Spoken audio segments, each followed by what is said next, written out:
Welcome back, everybody, to a new episode of Podcast on the Brink.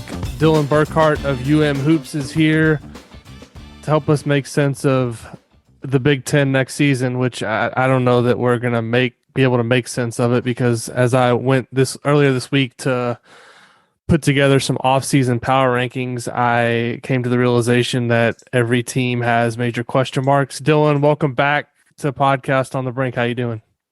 I'm doing well. It feels that Thursday afternoon in Indianapolis feels like ages ago when Indiana came rollicking back and knocked off Michigan, but the season still feels far away. We really are in the kind of the doldrums of the offseason here.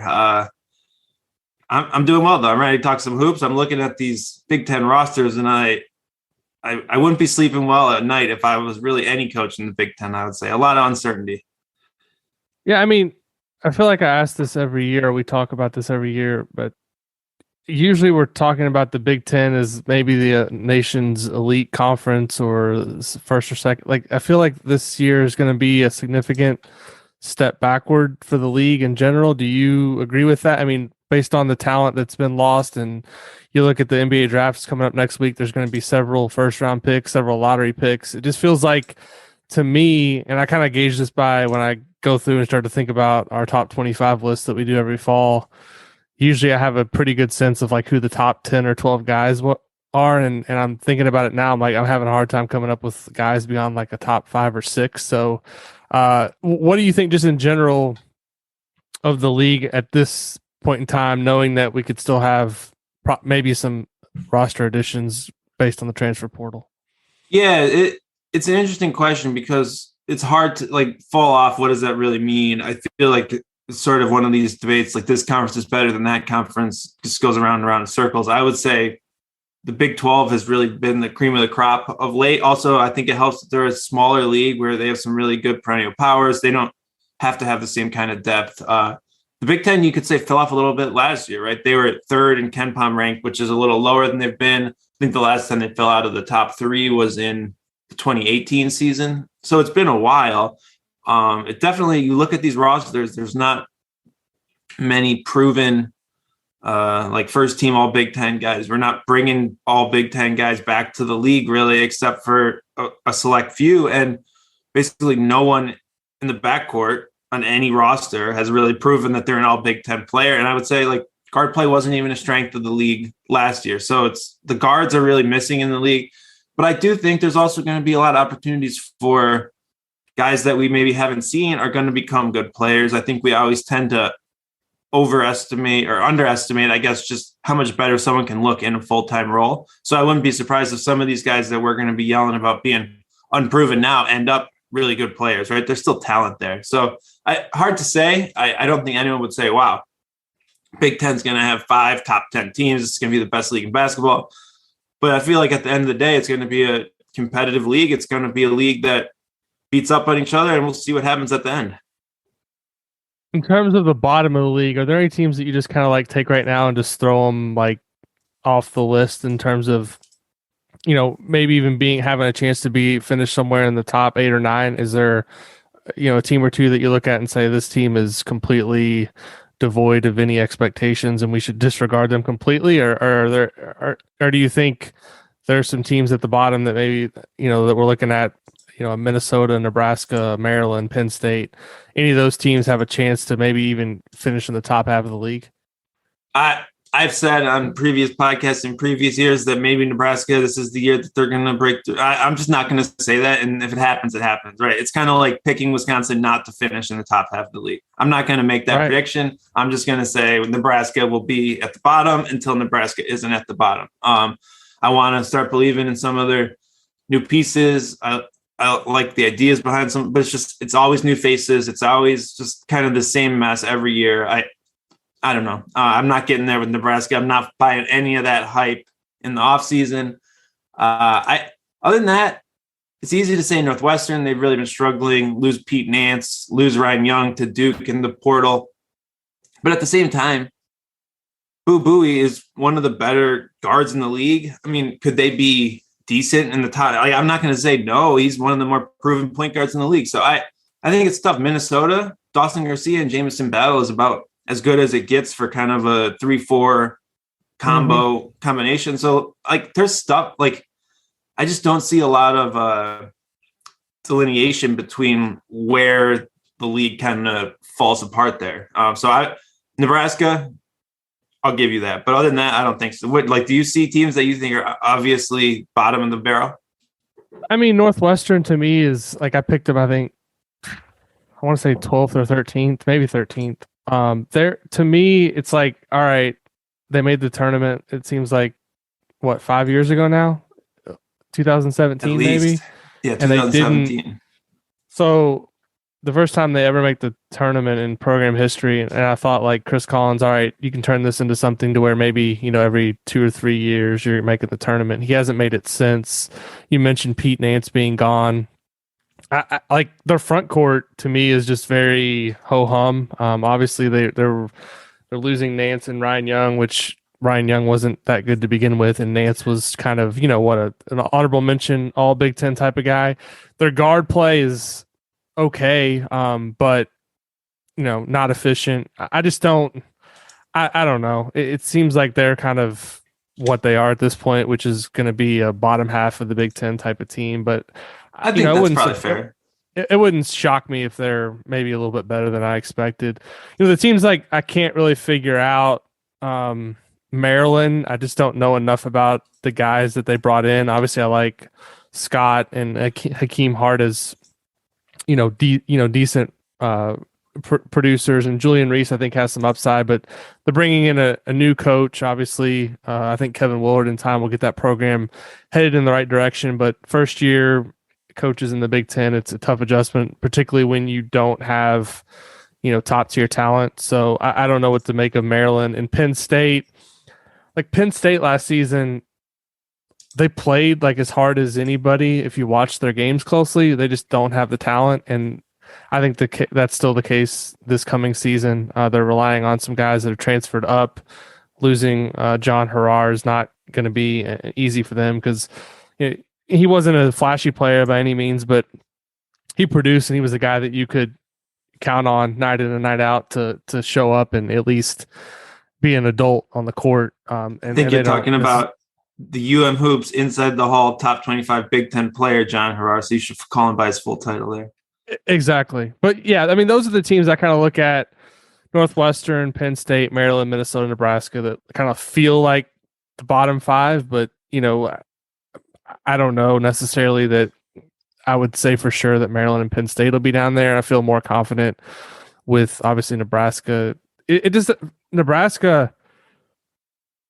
I just wonder like what the plan is, because Hoiberg's been there. He's been there long enough now, and like he's turned the roster over completely, like almost every offseason. And I know this year it wasn't necessarily by design with McGowan's.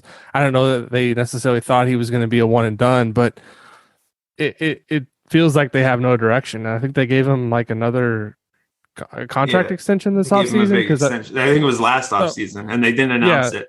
It's always great when you're handing out unannounced extensions.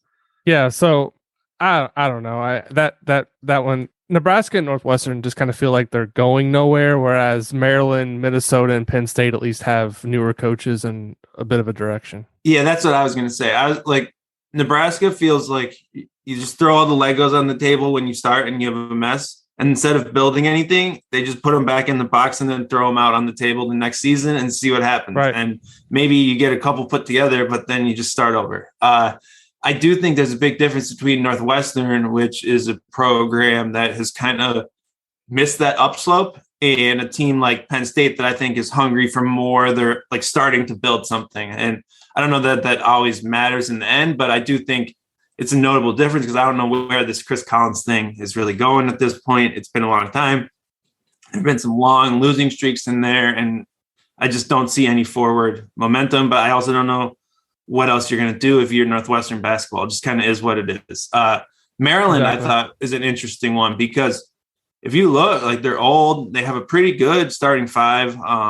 Jameer Young and Donald Carey coming in as transfers both look like they should be pretty good. Young was a really high scorer at a lower level, and then Carey is a 6'5" guy who played in the Big East. He can shoot threes. He can shoot off the dribble.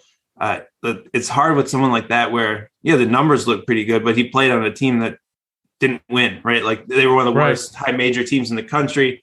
What does that translate? I don't know. He's talented enough. They're not the deepest, but I do think that I'm not a huge Kevin Willard guy, but I think he probably gives you a pretty good floor as a program. Like I think he's going to constantly have you around that 500 in the Big Ten range. So I think Maryland will be tough, and I think they'll be kind of maybe one of those fringy bubble teams when all is said and done, but also a team that's going to need the rest of the league to help it, right? Like those bubble teams that are around 500 are going to need the good teams in the league to actually prove themselves and to really say, okay, if you're 500 in the Big Ten, you're good enough to actually make it. And like Maryland's another example of they were on the downslope last year. It was disaster. Turgeon left midseason. Just throwing out all that, like they were a more talented team than their record last year, right? So they had top half of the league talent last year, and Minnesota is another team kind of like the same as Penn State last year. They didn't win a lot of games, but Michigan fans know like they were capable of like getting hot and throwing in ridiculous shots. I mean, I know there's a lot of times I mentioned this to you during the season, like Peyton Willis and Jamison Battle made some of the most ridiculous shots consistently throughout the season. And so I think Ben Johnson long term will probably make them a pretty formidable program. I'm not predicting like they're going to be like top half of the Big Ten year in and year out, but I think he'll at least have them competitive. So yeah, I mean, I'm interested to see just kind of what happens with that part of the league, but I feel pretty confident that those are the bottom 5 teams. Kind of where I run into a little bit more questions is kind of the same point I was at last year with Iowa and Wisconsin when I picked them lower in the league and then they outperform expectations. Wisconsin, as you mentioned, like I feel weird picking Indiana above Wisconsin like in any year because it seems like Wisconsin finishes ahead of them. But then you look at Wisconsin coming into this season and they lost Johnny Davis, they lost Davison, and last year, at least we kind of had the thing to bank on with Davis, like he could be a potential breakout player. And this year it's like, okay, who on Wisconsin is going to replace the production of Johnny Davis and Brad Davis? You're not buying into the Jordan Davis twin theory? No, you don't even have on these rosters that we're looking at. We don't even have him as a projected starter. So, all right. I mean, is this finally the year that Wisconsin is not good? I mean, So Chucky Hepburn, I think a point guard that plays that much as a freshman, even in a limited role, I think you can expect more from them as a sophomore. Kind of the Derek Walton trajectory where Walton kind of just played a secondary role on a really good Michigan team. And then the next year he was kind of the guy. Like Hepburn, there's not a lot of proven point guards in the league. I think Hepburn is a good point guard. Tyler Wall, really good glue guy. And then like Stephen Crawl, okay. Like, I mean, there could be a Wisconsin team that wins 60 to 59 and finishes around 500. I don't think they're going to compete at the top of the league, but we said that going into last year, And then Johnny Davis became this All-American. So right. I don't know that there's that magic touch this time around. I don't know that they can find an MTE in November that's all teams that play in the 300s and can pump tempo and then win it. Like last year was a really weird year for Wisconsin all around. So definitely a step back from that. Can they make the tournament? I don't know. I'm not excited I don't see a lot of upside on that roster, I'd say.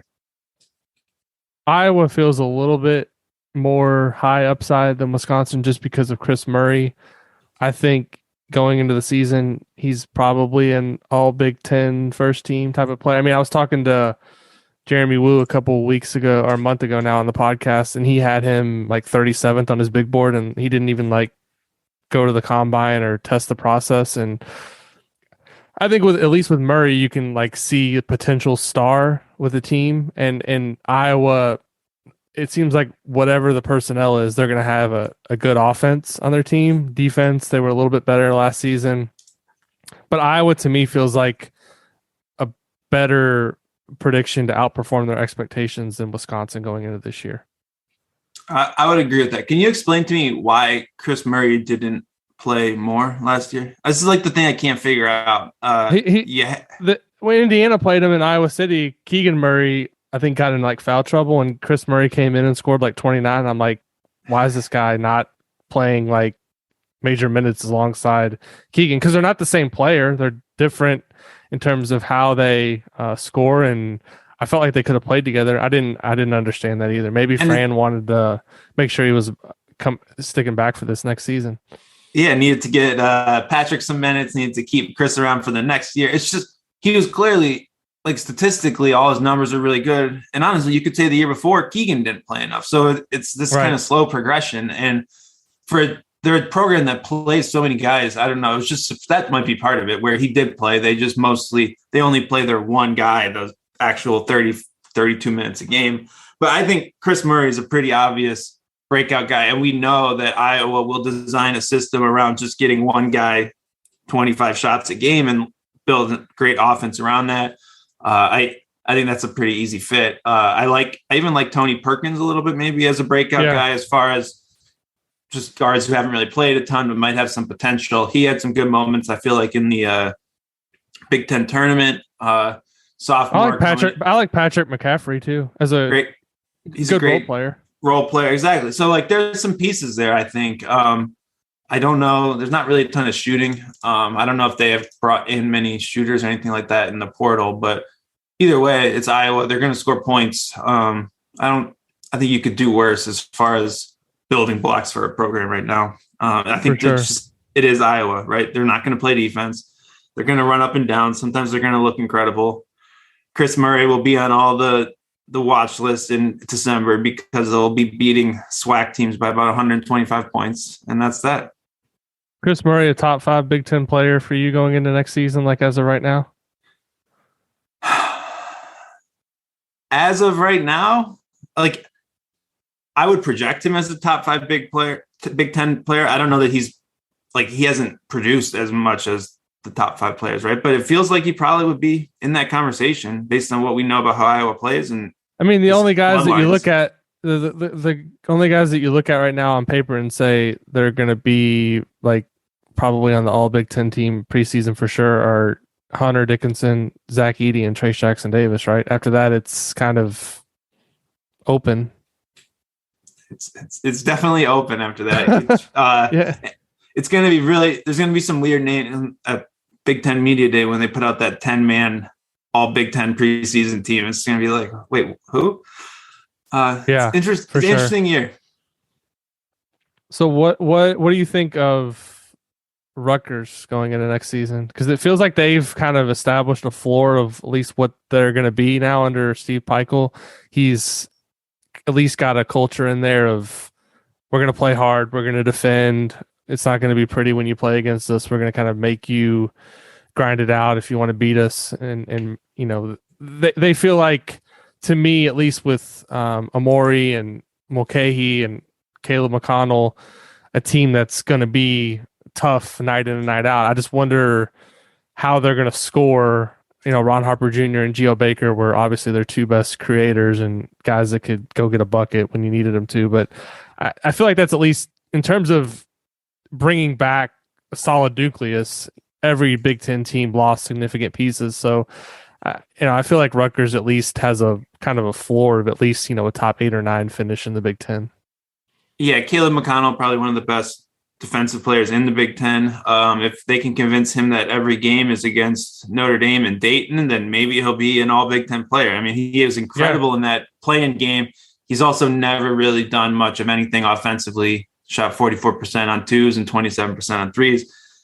I love Amorie's development at the 5. I think he was a different player the last 2 months of the year. He dunks everything. He can block shots. He could be an all Big Ten first team player. I know there's a lot of bigs in the league and whatever else, but I think he's just really tapping the surface, and he's, I think, really trending up. I would say look out for him.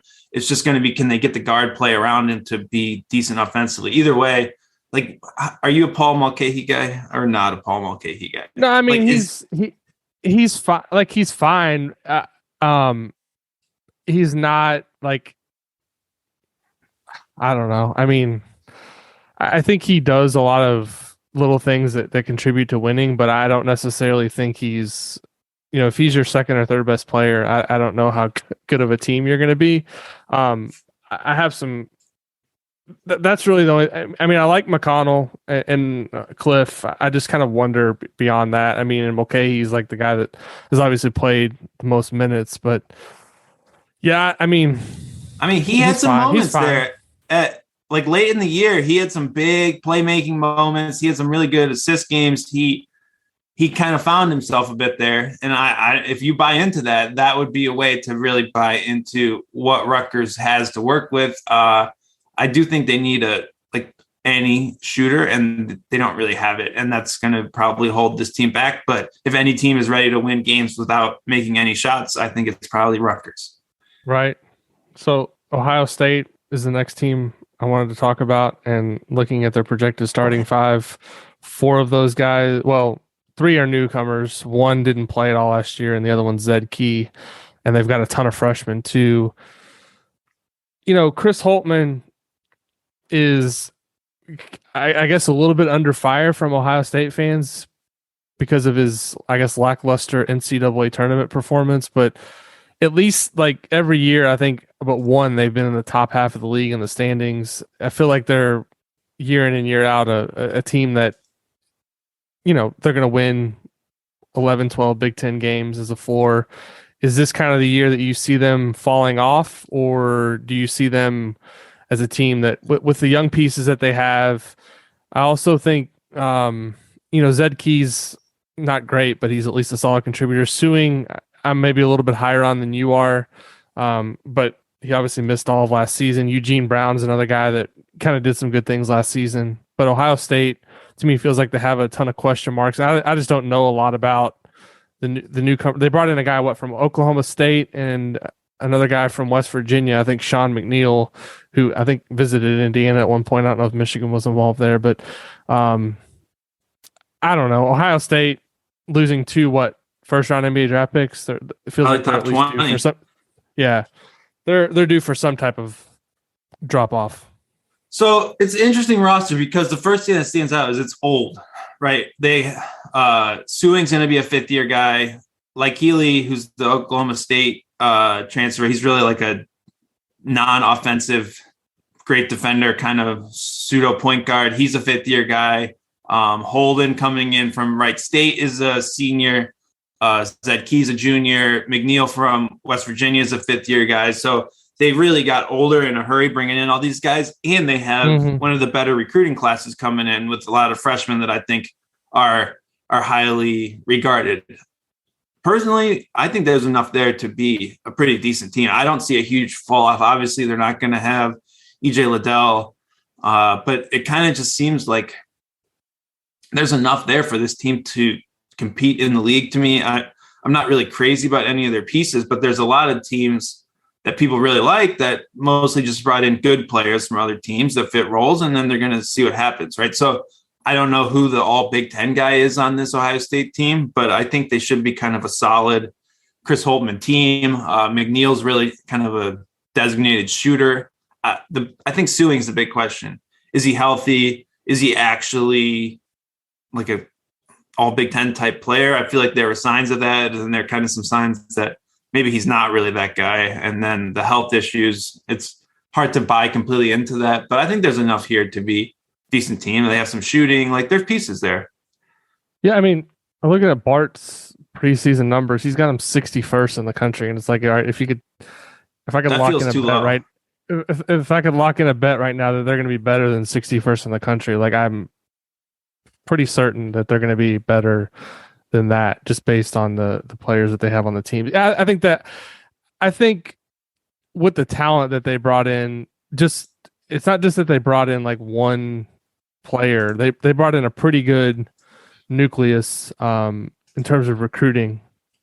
Looking at it, they've got 2 top 50 guys, 2 other that are top 75. You figure at least 1 or 2 of those turns into at least something in the first year. I'm not saying like a starter or anything, but some reliable production. I think people are pretty high on Bruce Thornton, who's the guard coming in.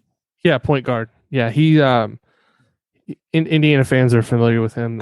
Archie Miller was on that one, and Bryce Sensabaugh was another guy that kind of blew up late. And Indiana was recruiting him as well, and he ends up at Ohio State. But yeah, I mean, I think I don't know, like Ohio State fans like being down on Holtman. It's kind of like, to me, once you get to the tournament, it's a bit of a crapshoot. Has he underperformed? Yes, but is it fair to expect more? Yes, but I don't think. I think some of the heat that they put on him may be a little bit too much. I think both are true. On my other podcast, I call him below the fold Holtman, because once you scroll down on KenPom, it's just all red. And they do a great job starting the season well. You get all the green, the wins, whatever. They start kind of roll through the early season, but whatever reason, they can't finish seasons. And they've had the tournament losses. They've had some late season collapses. I don't really see that changing, right? Like, they lost their last 4 regular season games in 21. They lost 3 of 4 to end the year. This year, they lost. Like, it's just, I don't know. He can't close out these seasons for whatever reason, and I think that's a fair criticism. But he also, so you think he should be on consistent. You think he should be on the hot seat? No, they don't know anything about basketball at Ohio State. They forget about it. It's spring football. They move on. But the fact that they've been 16th, 44th, 8th, 11th, 31st, and haven't made it to the second weekend, I feel like is notable. That's fair. It seems like, for whatever reason, if you were to just end seasons in February, Chris Holtman would be like coach of the year every year, and he just hasn't been able to translate that to March. Maybe it's a buy low opportunity. Yeah, I mean, I think they do need better talent. I mean, they had, like you said, last season they have Branham, which I don't think that's the kind of thing that hurts a program like Ohio State. Like, to have a guy like that, I don't think going into last season we didn't have Branham as a top 25 player, and he's now going to be a top 20 pick. So you don't necessarily plan for that. Like, what our outlook? What will we be saying about Ohio State if he was coming back next season? It'd be a lot different, right? So he's penalized a little bit for that. I think he did a great job with Liddell over the 3 years that he was there. Like, he came in as a fringe top 20 or top 50 player and developed into an all Big Ten player. Is going to be a first round pick. So yeah, I just think when you get to the tournament, it's, and I agree with what you're saying. Like, they haven't been great to close seasons, but I just feel like once you get to the tournament, it's so based on matchups and going through the Big Ten year in year. I mean, look at last season's Big Ten. I mean, there's a ton of teams besides Michigan that took early losses. Yeah, I mean, Michigan was the preseason favorite in the Big Ten, underperformed basically all season, and then got to the tournament and went as far as anybody. That's because they had the most talent, right? We picked them first in the preseason. They finally figured it out later in the season, but a lot of that was based on they had the best players on their team. And I don't necessarily think that year in and year out, Ohio State has been as talented as some of the top teams in the Big Ten. They've had talent, though, right? Like, they had the Bates Diop, Jayshawn Tate team. They had EJ Liddell for 3 years. They had Dwayne Washington. He's in the league, right? Like, they have Caleb Wesson, who was one of the best bigs in the league for a long time. They're getting as much talent as any team in the league. And that's what I like. It's not like they're, I don't know, some sort of middling team that's getting guys off the scrap heap. They're going in recruiting as well as really anyone in the league. I just think they could do a little more. Yeah. I mean, I think you could say that about a lot of teams. But it's not a bad enough. It's not like he should be on the hot seat. Right. It's like where he needs a breakthrough year. And eventually I think that'll come. I don't really see that this is a team, but I think if they get the right combo again, I can see it. Maybe that group can click. They got to develop these. They got 4 top 75 kids in, right? So they got to develop those guys over the course of the season and have them ready next year to really make a step forward. This, to me, feels like kind of a transition season for them. Another program that I don't necessarily know what to make of, but I trust their head coach as much as anybody in the league is Purdue. You know, they lost Isaiah Thompson, they lost Eric Hunter, they lost Jaden Ivey, they lost Travion Williams. Still a little bit confused as to why Eric Hunter and Isaiah Thompson left. Maybe they thought Nigel Pack was ready to commit. That obviously didn't happen after Miami gave him a 2-year, $800,000 deal. Nice for Nigel Pack to get the bag there. But Purdue, their front court's going to be as good as anybody's in the league. I have questions about like their guards, who's their point guard, but I trust Painter to figure it out. Purdue, to me, kind of feels like they're going to be in the tournament, but obviously taking a step back when you lose a top 10 pick in Ivy. So I think there are a couple of things to consider with Purdue. One, they don't really play with ball screens. They don't really rely on point guard play in the way a lot of other teams do. Even last year, they had Jaden Ivey, and they were still in the 300s as far as like how many ball screens they run per game, all this. It's just not what they do. So of all the programs in the country to not have a point guard, I think they're probably best prepared to deal with that because their entire offense is going to be run some stuff and then throw the ball to Zack above everyone else and have him dunk it. And that's going to be the whole system. We've seen it for years. We know what's going to happen, right? So the question is, can Brandon Newman, Ethan Morton, and Mason Gillis be your starting 1, 2, 3 around that? Are you going to play Caleb first and kind of go two bigs? Like there are some players there, and I think they'll figure it out. I think the risk is probably defensively. Like this team hasn't been able to figure it out defensively. Now, to be fair, Jaden Ivey wasn't really a defensive positive. I think his effort would kind of lag off the ball sometimes. Travion Williams wasn't a great defensive player, so you're not losing a lot there. But the reality is Travion Williams was your defensive upgrade over Zack Edey. So if Zack Edey's really going to turn into like a 30-minute per game, if you think about his numbers at 30 minutes, it would be game over. He can't play. He's not going to be able to play 30 minutes. Well, can he play 28? I don't know. Whatever. If he plays more and if he can play a little better defensively, he could really be a monster. The numbers would just be hard to fathom, I think, when you consider what he's doing in 47% of minutes. But there's a lot to get there. I think that's the upside of this team, though, that a lot of teams in the league don't have, right? If Purdue's good, it's going to be because Zack Edey is an all Big Ten player, and then that's a good starting point. I think these other guys, you just have to find 4 guys around him who can make threes, and you have something that kind of works. Yeah, I just wonder, are the guys around him good enough? Because they all feel like kind of just role players to me. You need a second, third guy that you can count on night in and night out, and I don't know that Ethan Morton, Mason Gillis, Caleb First. Kaufman Wren was a top 50 kid coming out of high school. He redshirted last year. He's a guy that I like. Brandon Newman, I think I mentioned him. He barely played last season, but he would come in from time to time, make some threes. David Jenkins from Utah. Wasn't he benched? You said it was benched at Utah. He started the first 10 games, and then his playing time really fell off. He's kind of small, no defense, get up a bunch of threes. Basically Isaiah Thompson replacement, I guess you could probably say. Okay. He looks like a point guard, but he just shoots threes. That's a useful piece if you have Zack Edey. It's not going to raise your ceiling that much, but good add, I would say. Yeah, I mean, like I said, I trust Painter enough to figure out, at least be in the mix. I'm not saying they're a contender to win the league, but it wouldn't shock me if they're a double bye Big Ten tournament team when it's all said and done, just if everything goes right. How many minutes does Zack Edey play per game this year? He averaged, let me put it up here. He played 19 minutes per game last year. I say 25 max. What do you say? 26 and a half. 28. Give me 28. Let's go all 28. In on Edey. 27. We'll go 27.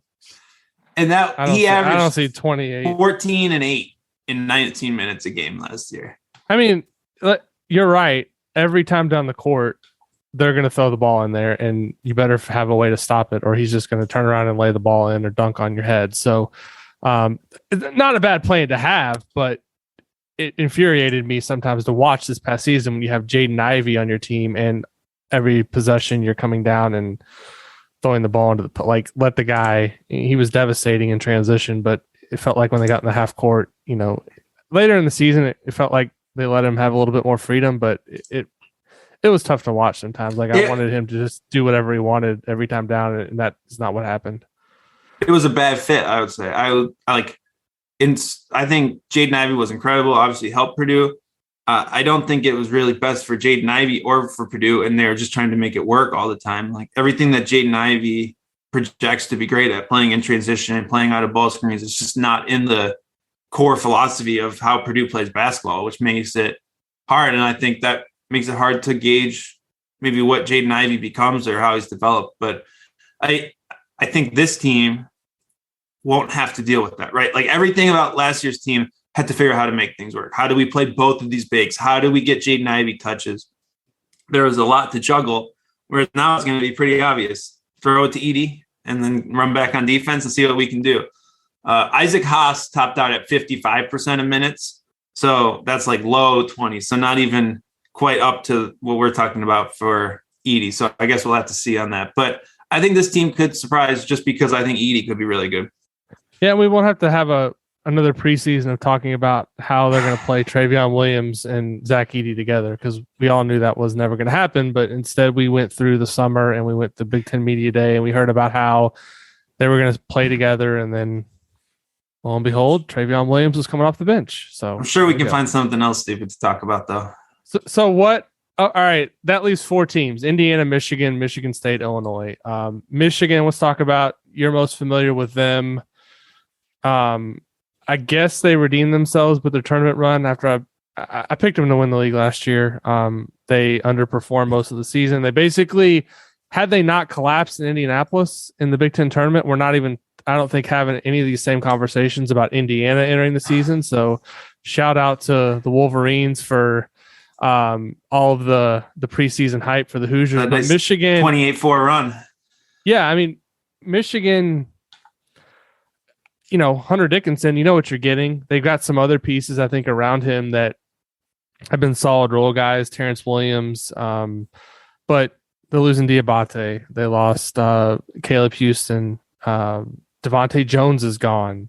Eli Brooks, maybe the most important of those. The whole team's gone. So what do you make of this team? They're still involved maybe with the transfer portal guy or two, so there could be some potential additions, but going to be relying on a lot of newcomers, right? It is basically Hunter Dickinson and a brand new team. I think if you're a Michigan fan, you're looking at it and saying the roster construction we had last year was never quite perfect. Musa Diabate was the best power forward, but he struggled to guard in the perimeter and wasn't a shooter, maybe limited some of Dickinson's upside. Caleb Houston played his role, but only shot 35%. Like, it's not like he was this lights out shooter. Devontae Jones really grew into his game offensively, but struggled defensively most of the year. So you can kind of go through all these things and say, okay, maybe we get better. The problem is everyone coming in to replace those guys has basically never played. So Frankie Collins transferred to Arizona State. Michigan replaced him with Jalen Llewellyn, Princeton grad transfer. He used to be a top 100 recruit. Princeton, it's hard to, he's coming in as a starting point guard, but his assist numbers aren't too crazy because Princeton runs Princeton offense, which will put a lot of assists with the bigs. He hasn't really played in kind of that ball dominant role, but talented kid who should step in and start at point guard. I think the big question is really what Michigan gets out of those 2, 3, 4 spots. And that's where Kobe Buffkin is likely to start at the 2. He was a McDonald's All-American, barely played last year, really struggled defensively, but he was about a year young for his grade. He's just going to turn 19 in September. So I think a lot of upside there, but a lot of pressure on him where Michigan needs him to be productive and play a huge role. There's not a lot of bodies there at the 2, and he has to replace Eli Brooks, who was just like 38 minutes per game of dependability. Jet Howard, pretty easy to project him to step in and replace Caleb Houston at the 3. He's top 40 recruit. Similar, like kind of a big wing, similar to Houston in a lot of ways, known for his ability to shoot, had a pretty good run at IMG. Obviously, he's Juwan Howard's son. I think it's pretty easy to see he's going to get those minutes, get those shots, and see how that goes. And then Terence Williams had a really good close to the season, had some big moments in the NCAA tournament. He's always kind of been this weird tweener where he's kind of a combo forward, has never really broken through, but now really one of the only experienced players on the roster. I think he starts at the 4. The big question is whether he can actually shoot or not. He had some games where he hit multiple threes. A game at Assembly Hall, I think he hit 2 or 3 of them. but he's kind of inconsistent. His shot doesn't really look the best. So Michigan basically needs to hit that inside straight of all of those guys fitting in and playing their roles and making threes. And I think the good thing is with Hunter Dickinson in the middle, you don't need all those guys to carry the team. You really need them to play a role, make open threes, and then just force feed the ball to Dickinson. But it's kind of that Purdue question where are these guys actually ready? And if they're not, what does that mean? So what is the situation in terms of the portal? Are they still looking for players? I'm counting. They have 2 spots open. Is that right? Yeah. So they have 2 scholarships open. Joey Baker, Duke transfer, kind of never really cracked the rotation there beyond 12 or 13 minutes a game, but was a top 40 recruit. He visited and is close to deciding between Michigan, Georgia, and George Washington. He would be kind of a depth piece, right? Probably a shooter off the bench. And I think shooting is a really important add around Hunter Dickinson because you have a great way to get open threes. You just need guys to make them. And then Michigan fans have just kind of been constantly in this circus of wanting Imani Bates, Memphis transfer, former 5-star recruit. I don't really see that happening. There hasn't really been any interest from Michigan side of things, and there doesn't seem to be a lot of interest from many schools, at least as far as options for Imani Bates, and he is still out there in the portal. But it sounds like probably see if Joey Baker happens. There's not really a lot of names left in the portal, so it's probably unlikely that Michigan adds a starter to the mix or anything like that. Are you surprised that like Bates is like a do not touch from all these major programs, or is it just based on, I mean, because I remember reading stories like 2 or 3 years ago, is this guy the next Kevin Durant, and he's dominating the EYBL, and he's too good for high school, and he's like ready to go to the next level. And then I watched him play last season a couple times with Memphis, and he didn't look capable of doing anything. I know he was a year young, and there was some off the court stuff, obviously, that was holding him back. But do you still think there's something there with him, or is this going to be a case of 10 years from now, Brendan's writing a story in The Athletic, what happened to Imani Bates, and he has to go find him somewhere and figure out what he's doing? I do still think there's talent there, and I think he can become a good player. It's really just been a cascading tree of bad decisions. The decision to create kind of his own school and build everything around him in high school wasn't the best decision. He hasn't had the best coaching because of that. And then the Memphis situation didn't really work. And his family was very involved in Memphis practices, things of that nature, and that sort of pressure. I just think there hasn't been anything positive to help him develop in the way he needs to develop. And that's what's holding him back. And again, he was 17 playing college basketball last year. Like, I don't look at his production on that level as a huge red flag, but he clearly had a negative impact on that Memphis team where once he left the program, they kind of turned their whole season around and started winning games. And I think that's the red flag. And it's just managing the entire situation becomes a headache that not a lot of people really want to gamble on right now. The other Michigan team, Michigan State, is interesting to me. I don't know what to make of them either. I mean, I'm picking them in the top 3 or 4 because Tom Izzo's the coach, and they seem to me to have fewer question marks than some of the other Big Ten teams. But then you look at them, and you're like, all right, they lost Gabe Brown, they lost Marcus Bingham, they lost Max Christie. It would have been really nice to have Max Christie back for another season.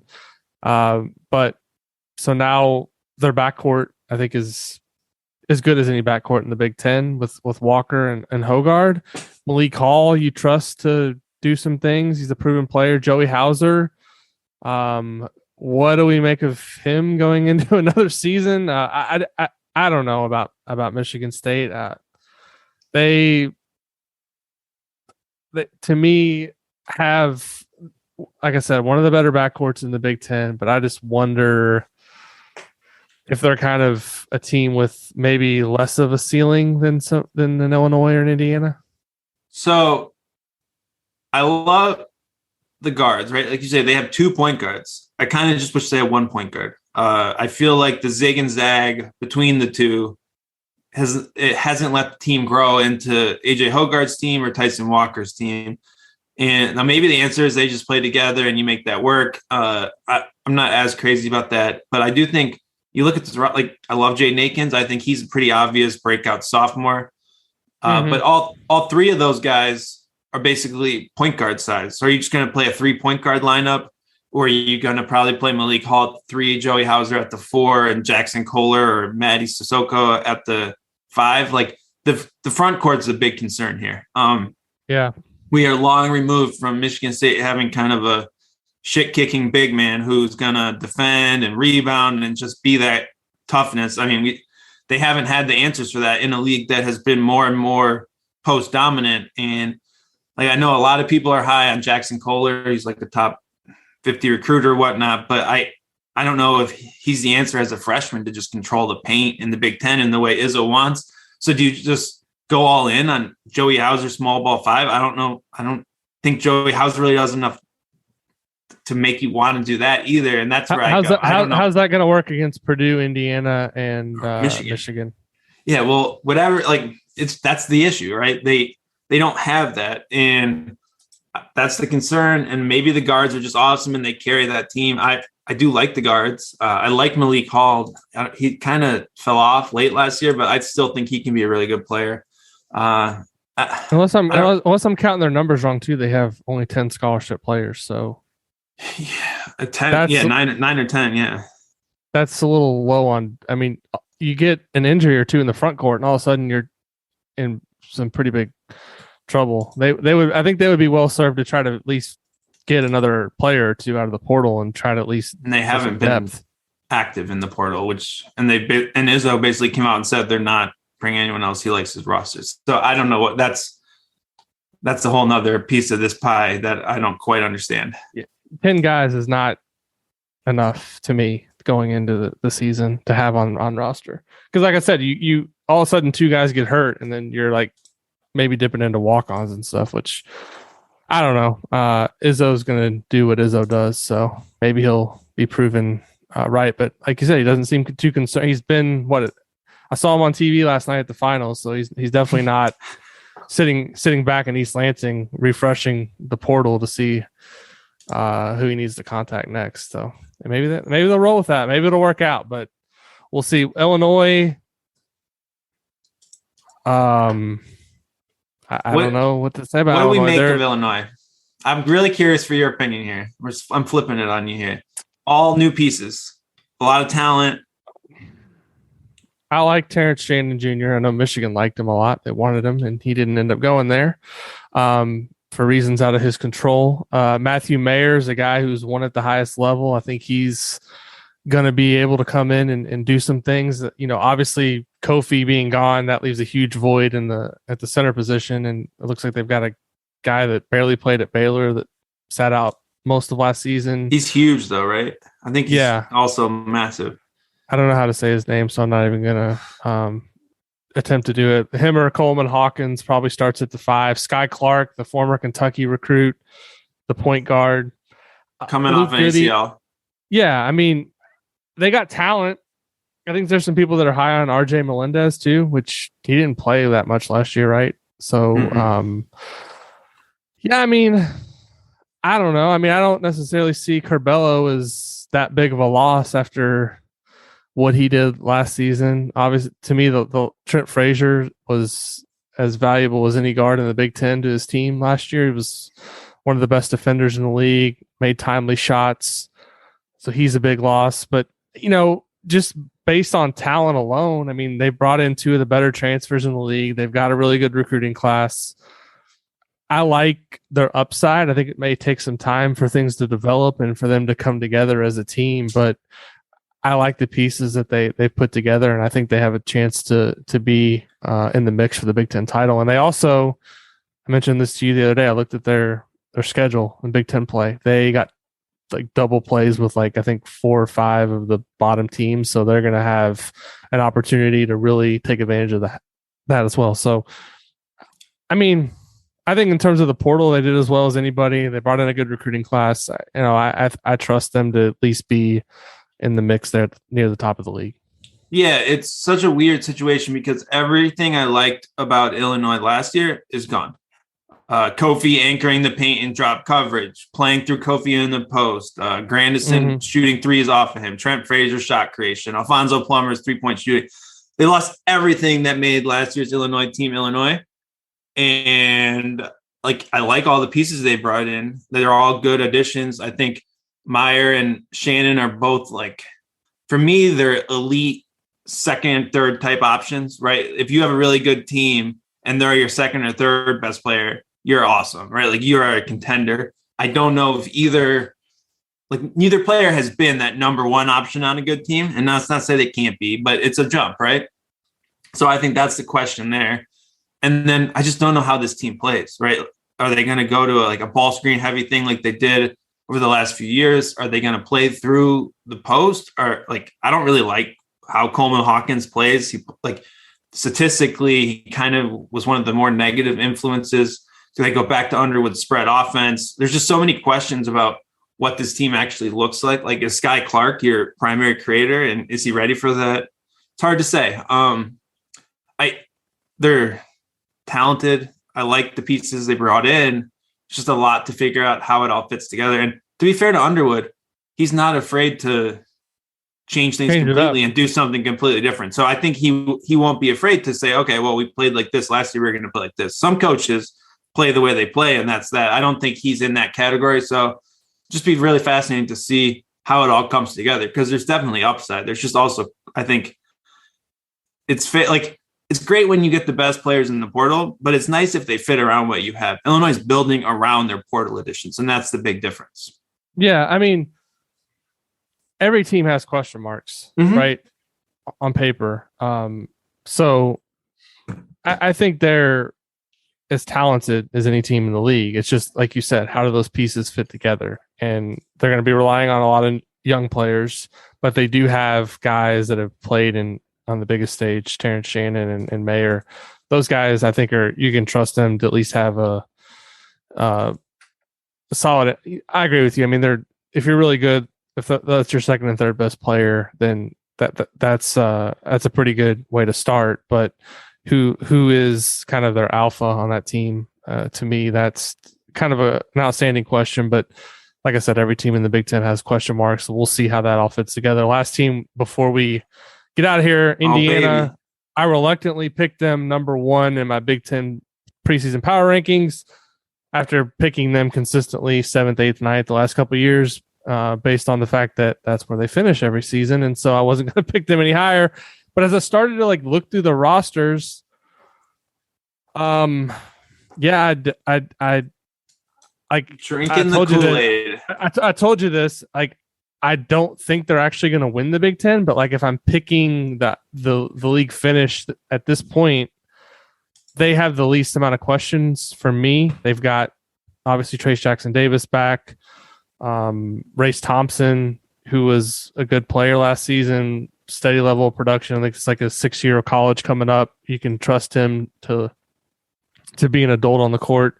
Xavier Johnson, the last month and a half of the season, was playing at a really high level.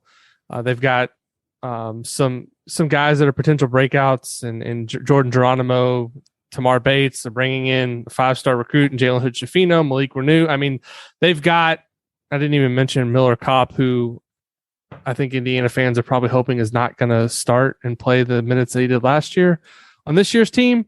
But I mean, you can look at this one or two ways. They're returning the most production of any Big Ten team, but they're also returning a lot of production that was a 8th or 9th Big Ten finish, 8th or 9th place Big Ten finish last year, and really needed to come back against Michigan, then beat Illinois, and then take Iowa to the brink in the Big Ten tournament to even make the tournament, where they subsequently beat Wyoming and then were completely embarrassed less than 2 days later by St. Mary's out in Portland. But that's kind of where I am with Indiana right now. I picked them first. I'm definitely not married to that prediction. And now that the Big Ten schedules have come out for next season, and I see that theirs is as tough as anybody's, I'm not high on them to pick the league. So that's kind of where I'm at with Indiana. Here's what we know about Indiana. They had the best defense in the Big Ten last year. Yeah. And everything coming back means they probably should have the best it'd be easy to project them to have the best defense in the Big Ten this year. My worry is with like all the returning production, what's going to change on this team to take them to the next level. Now, maybe it's those freshmen coming in, they're going to make that impact. I can see that. I worry that the offensive flow and system is going to be too similar. And I love Race Thompson. Like you say, he's dependable. He does all this thing. I almost would rather if there was just like a shift forward, and it's going to be the same thing offensively. And I'm a little worried about that. Like Race Thompson gives you so much defensively. He gives you that floor, but is Indiana going to reach a ceiling offensively playing Race Thompson and Trace Jackson Davis together? I'm not completely sure they are. And maybe Trace Jackson Davis starts making jumpers and does all this other stuff that we've been waiting for that a long as time. And I don't know if that's ever coming. Indiana was the second worst 3-point shooting team in the Big Ten, second worst 3-point volume team in the Big Ten. How's that going to change? Can't make free throws either. So how is that stuff changing? And how are they going to elevate to the next level offensively? It seems to me like running it back to do the same thing is going to kind of lead to the same result. And that's what I worry about with Indiana. Well, they'll be better. Like will they win the Big Ten? Am I excited about them as like a top 15 team? Not really. Why do you think they're being like Goodman and Katz and some of these guys have them like ranked in the top 15 preseason? I think like top 25 is fair, but when you start talking about top 10 team, I think that's a pretty large jump to. I mean, they finished last season like 48th or 50th or something like that in Ken Palm. That to me that's a pretty big jump. It's just because they're bringing back Jackson's a preseason All-American, because they're bringing back all these minutes. I guess the big question is Xavier Johnson. Like, is there really another level for him? Is he able to play? Like, he was incredible against Michigan in that second half, had some huge moments in the Big Ten tournament, but then in the NCAA tournament kind of turned back into Xavier Johnson. Like, if he can be the best point guard in the Big Ten, then sure, I would say this team has a lead. But we've also seen him for 4 years now, and he's more of a incredible once, terrible the next. So it's just up and down, up and down, up and down. I don't really like my point guards like that. I'd rather just get maybe a consistency across the board, and I think that could go a long way if they can get that out of Xavier Johnson. Of the freshmen, which do you think, like, who should be most expected to maybe make an impact? Because that could be the answer. It's okay, we have all this back, but now we have an impact freshman who steps in and changes the lineup. Hood Schifino has to be. I mean, looking at his body, college ready, 6'6", 215, can play. Shoot? I mean, can anybody in Indiana shoot? I mean, he's not going to be that big of a drop off from. That's fair. Parker Stewart was their best 3-point shooter last year. He's gone. And nobody's worried about that because they're looking at how one-dimensional he was. I mean, if he takes the fantasy minutes and is a better, I think he's definitely going to be a better offensive player than Finney from day one. Just based on the fact that he's got some size and can use his physicality to get in the lane a little bit. I don't know if he can. I mean, I'm just going to assume that Indiana can't shoot until they can. Like, they haven't been able to shoot since Tom Crean left, right? I mean, that was the big thing that Archie Miller didn't do well, was prioritize shooting enough in recruiting. And going back to like what you said about Race Thompson and Trace Jackson Davis, there was those seasons too where they like tried to play Justin Smith and another big guy. This has been like the thing for like 5 or 6 years with Indiana every year, and you wonder why they continue to not put any guys on the court that can space the floor. I mean, Race Thompson later in the season last year actually started to make some threes. I think he made 15 after like making 6 combined his previous couple of years. So maybe he develops into like a 34, 35% 3-point shooter. But yeah, I mean, I don't know. I mean, I think the case is, okay, if Hood Schifino takes over Kopp, Stewart, Finney minutes, that elevates the entire ceiling of this Indiana team, where all of a sudden if you have all Big Ten freshmen playing in those minutes, I can actually see that. And I think that's definitely, like, I'm not saying Indiana's going to be bad. I think they have probably one of the biggest, highest floors in the conference because of that defense. And I have a hard time seeing them not be a good defensive team. It's just what can you do to get that offense over the next level if you're going to go to be a contender. And sometimes it's just like the defense gets even better, and that's enough. We said the same thing with Iowa the last Luka Garza year. It was like, how are they going to improve defensively to actually change this? And it turned out their offense just got a lot better, and it didn't even matter that their defense was still terrible. So there is a path there. I think I just would feel a lot better if I was like, oh, wow, Indiana brought in these two shooters from the portal who are going to change this offense and make it a little more dynamic around Trace Jackson Davis. Yeah.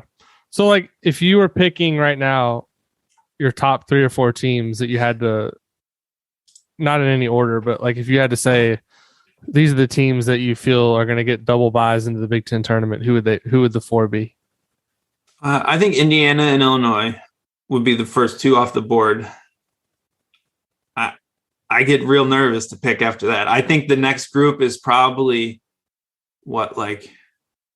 it's hard to put a floor on where that next group is, right? Like is Ohio State and Rutgers, should they be in the same category as Purdue? Maybe, I don't know.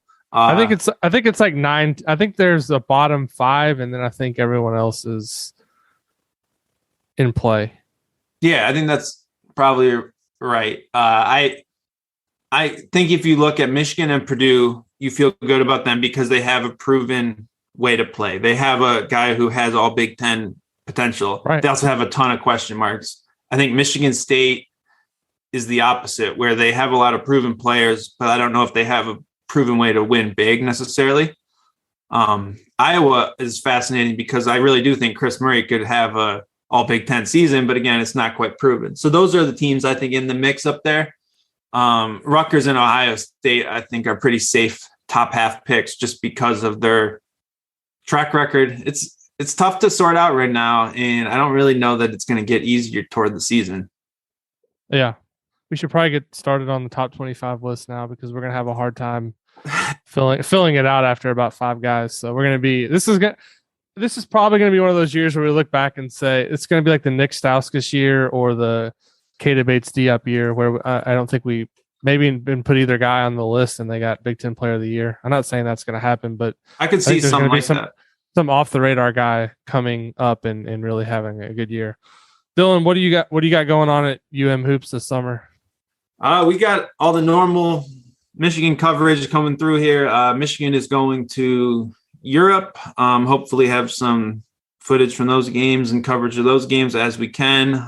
Just typical. Aren't they going to London next season too, right? They are going to, so they're going on their preseason trip to France and Greece. Okay. And then in December, they're playing Kentucky in London. You going to that? Hopefully. Just some overseas hoops. It's a very... is that like a double header or is that just like a standalone game? It is the other game is like a mid-major game. Okay. I believe it's... I don't remember who it is, but I do think it is a double header. I think who's the other team? I'll look real quick here. I don't even know. I'm also curious. Did Michigan get Kentucky to agree to come to Ann Arbor at some point, or is that still going to happen? So originally, this London game was announced as a 3-game series. The game in London and then a home and home. It got messed up with COVID, right? Because originally the London game was first, I believe. And then that got canceled for COVID. And then apparently it sounds like the home and home is separate from the London game, and the status of the home and home is kind of up in the air. It was supposed to be Kentucky at Michigan last year, and that game didn't happen. And now no one's quite sure the status of that moving forward. But the game in London is on, so we got that going at least. Not shocking that Coach Cal is gonna maybe bail on a trip to Ann Arbor to me. So he likes those. He likes the neutral court game. He probably play Michigan in Las Vegas, but doubt he wants to come to Ann Arbor. So we'll see how that all takes out. Dylan, good to talk to you. Good to talk some Big Ten hoops here on the morning of Friday, June 17th, when we've still got quite a long way to go till the season starts again. But thanks for coming on the show this week. Thanks for having me. It's always fun. We'll be back soon with another episode of Podcast on the Brink. For now, we're on an every other week schedule unless something major breaks with Indiana's roster pretty much set for next season. We'll talk to you again in a couple weeks. Thanks, everybody, for listening to Podcast on the Brink. As always, if you enjoy the show, please leave us a rating or review on Apple Podcasts or rating on Spotify, and we'll be back soon with another episode of Podcast on the Brink.